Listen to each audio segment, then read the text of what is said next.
he said to me, "Hey, what are you doing?" I said, "Well, I just got done with a reserve deployment and I'm going back to Worth and Company. I don't know what's next for me." And he said, "Well, if you can lead Marines, you can lead a project." And his son actually is a West Point graduate. He's doing really great things in the Army. I liken it to the old saying, if you could dodge a wrench, you could dodge a ball. And he's the one that put that in my head. And he said, "Hey, here's a $250 million trauma center that we're about to do. I'd like you to put you in charge of it." And I'm not going to say I did a perfect job. And if anybody ever asks him, he'll probably say I didn't do a perfect job. But I learned a lot, and I learned that it can be done.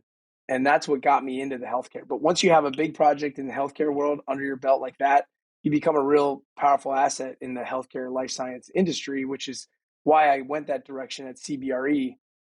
After CBRE, I went up against a couple people, fought for some projects with Wexford Science and Technology, with Doylestown Hospital, and landed those clients. And that's what really solidified us as a healthcare and life science project leadership company. Since then, we've pivoted into some other markets, which have just come at us through word of mouth and through networking.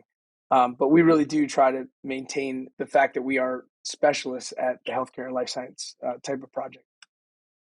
I think the thing I want to highlight there, and it's come across in a lot of interviews, is that you said you didn't do a perfect job, but you weren't afraid to take the risk and get uncomfortable and take it on. And it's a two-sided equation because you weren't afraid to say yes.